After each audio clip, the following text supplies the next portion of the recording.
السلام علیکم ناظرین، میرے اس چینل پر روز صحیح بخاری کی حدیث بیان کی جائے گی۔ آج کا موضوع علم کا بیان، علم کے بیان کا باب نمبر 33، 34 اور حدیث نمبر 98، 99، 100 اور 101 بیان کی جائے گی، جس میں بتایا جائے گا علم کی باتوں کا یاد کرنا نہایت ضروری ہے اور علماء کی باتیں سننے کے لیے چپ رہنا چاہیے۔ پوری حدیثیں سننے کے لیے میرے چینل کو سبسکرائب کریں، ویڈیو اچھی لگی تو لائک کریں، شکریہ۔ بسم اللہ الرحمن الرحیم۔ باب نمبر 33، حدیث نمبر 98، علم کی باتوں کا یاد کرنا نہایت ضروری ہے۔ سیدنا ابو ہریرہ رضی اللہ عنہ کہا کرتے تھے کہ لوگ کہتے ہیں کہ ابو ہریرہ نے بہت سی حدیثیں یاد و بیان کی، اور اگر کتاب اللہ میں یہ 2 آیتیں نہ ہوتی تو میں ایک حدیث بھی نہ بیان کرتا۔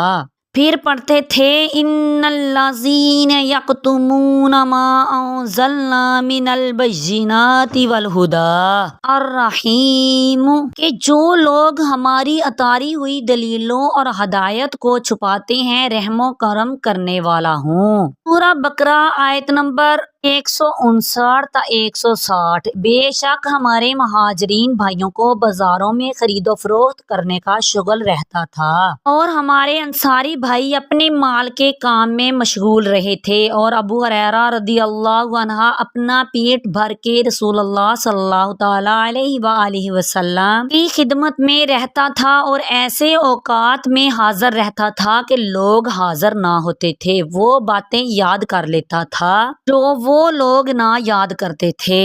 حدیث اسی باب کی دوسری حدیث، حدیث نمبر 99۔ سیدنا ابو ہریرہ رضی اللہ عنہ کہتے ہیں کہ میں نے کہا یا رسول اللہ صلی اللہ تعالی علیہ وآلہ وسلم، میں آپ سے بہت سی حدیثیں سنتا ہوں مگر انہیں بھول جاتا ہوں۔ تو آپ صلی اللہ تعالی علیہ وآلہ وسلم نے فرمایا اپنی چادر پھیلاؤ۔ چنانچہ میں نے اپنی چادر پھیلائی۔ آپ صلی اللہ تعالی علیہ وآلہ وسلم نے اپنے دونوں ہاتھ سے چلو بنایا اور ایک فرضی لپ اس چادر میں ڈال دی، پھر فرمایا اس چادر کو اپنے اوپر لپیٹ لو۔ چنانچہ میں نے لپیٹ لی، پھر اس کے بعد میں کچھ نہیں بھولا۔ اسی باب کی تیسری حدیث، حدیث نمبر 100۔ سیدنا ابو ہریرہ رضی اللہ عنہ کہتے ہیں کہ میں نے رسول اللہ صلی اللہ تعالی علیہ وآلہ وسلم سے 2 ظرف علم کے 2 طرح کے علم یاد کر لیے ہیں، چنانچہ ان میں سے ایک تو میں نے ظاہر کر دیا، اور دوسرے کو اگر ظاہر کروں تو میری یہ گردن کاٹ دی جائے گی۔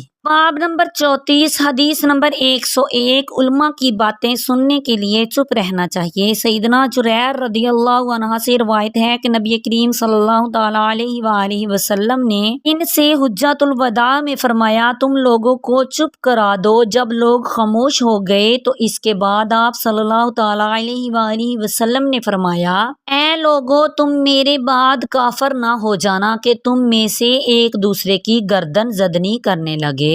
اور میری آنے والی ویڈیو میں علم کے بیان کا باب نمبر 35 اور حدیث نمبر 102 بیان کی جائے گی، جس میں بتایا جائے گا عالم کو کیا چاہیے جب کہ اس سے پوچھا جائے کہ تمام لوگوں میں زیادہ جاننے والا عالم کون ہے، وہ علم کی نسبت اللہ کی طرف کر دے۔ جس میں موسیٰ علیہ السلام اور خضر علیہ السلام کا واقعہ بیان کیا جائے گا۔ پورا واقعہ سننے کے لیے میرے چینل کو سبسکرائب کریں، ویڈیو اچھی لگی تو لائک کریں، شکریہ۔ آمین بجاہ النبی الامین۔